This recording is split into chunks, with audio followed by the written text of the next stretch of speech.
Assalamualaikum warahmatullahi wabarakatuh. Teman-teman sekalian, apakah di antara teman-teman yang cowok ketika pas mengikuti khutbah di dalam Jumatan pernah tertidur atau bahkan sengaja tidur? Pada kesempatan kali ini kita akan sedikit mengupas tentang tidur, apakah membatalkan wudhu kita atau tidak.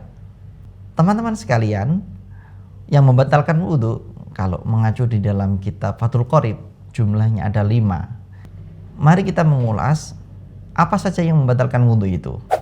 Yang pertama adalah keluarnya sesuatu dari kemaluan ataupun dari dubur. Yang kedua, tidur dalam kondisi tidak menetap di tempat duduknya. Ketiga, hilangnya akal. Keempat, persentuhan laki-laki perempuan dengan tanpa ada penghalang. Yang kelima, menyentuh kemaluan ataupun dubur dengan telapak tangan. Sekarang kita akan membahas tentang tidur yang tidak menetap. Apa itu? Orang yang tidur semula memang membatalkan wudhu, namun tidak semua tidur itu membatalkan wudhu. Syarat yang pertama, orang dikatakan wudhunya bisa tidak sampai batal karena tidur adalah tidurnya dengan cara duduk yang menetap. Duduk yang menetap itu yang pada praktik seperti apa? Praktiknya bisa bermacam-macam. Bisa duduk dengan bersila, bisa dengan kakinya menjulur ke depan, ataupun bahkan duduk di kursi yang kursinya ini tidak bolong tengah. Yang penting kursinya menutup rapat.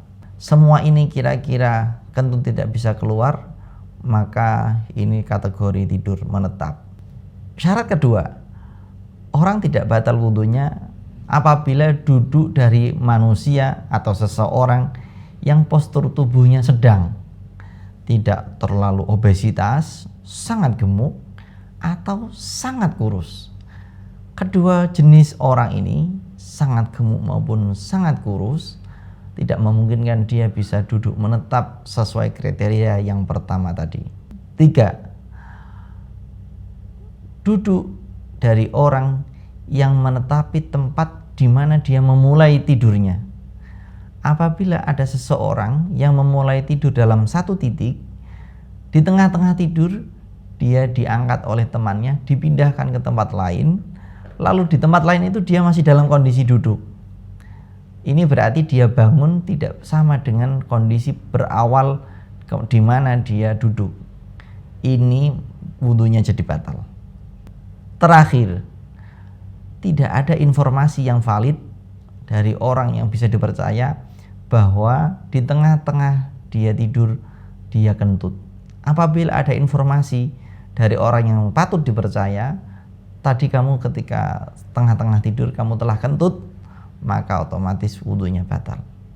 Ini adalah 4 syarat wudhunya seseorang tidak menjadi batal apabila dalam keadaan tidur duduk. Teman-teman, bagaimana apabila ada orang yang tidur dengan bersandar di tembok? Di dalam mazhab Syafi'i, misalnya ini disebutkan di dalam kitab Kifayatul Akhyar yang ditulis oleh Syekh Taqiyuddin Abu Bakar Muhammad Al-Husaini Al-Hisni.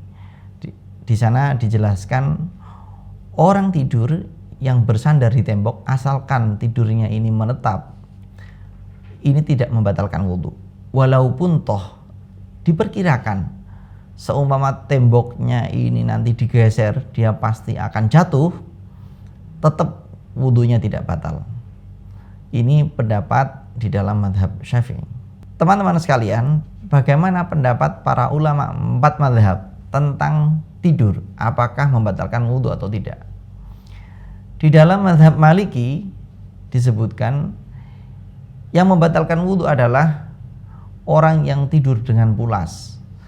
Apabila tidurnya sampai dia ini tidak faham atas apa kejadian yang berada di sekitarnya, artinya dia sudah benar-benar terlelap, tidak mendengar ada suara apa, sudah tidak bisa mengakses ada orang yang lewat di depannya misalnya, entah ini duduk atau tidur dengan terlentang atau tidak, pokoknya asalkan terlelap wudhunya jadi batal. Di dalam mazhab Hanafi, pendapat tidur yang membatalkan wudhu adalah tidur yang tidak dalam posisi-posisi seperti orang sholat. Orang sholat itu posisinya yang pertama berdiri, ada posisi ruku, ada posisi sujud. Kalau orangnya seperti posisi-posisi orang sholat, maka tidurnya tidak membatalkan wudhu. Ini lebih longgar daripada di mazhab Syafi'i. Yang terakhir di dalam mazhab Hambali, di sana dikatakan yang membatalkan wudhu adalah orang yang tidur di luar posisi berdiri maupun duduk. Apabila misalnya orangnya ini posisi tidur miring, posisi tengkurap misalnya, itu membatalkan wudhu. Kecuali berdiri maupun duduk. Ini lebih longgar daripada Syafi'i, tapi lebih sempit daripada mazhab Hanafi.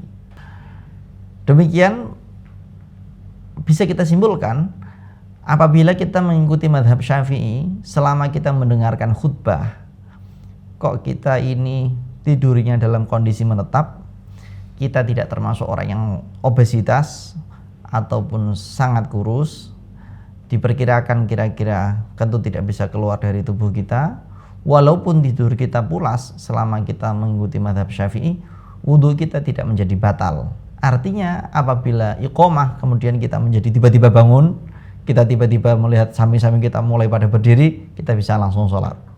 Namun apabila kita duduknya dengan kaki satu diangkat atau tangannya dua berada di belakang sambil santai-santai begitu, wudhu kita bisa menjadi batal dan kita harus wudhu lagi untuk bisa mengikuti sholat Jumat. Demikian, semoga bermanfaat. Assalamualaikum warahmatullahi wabarakatuh.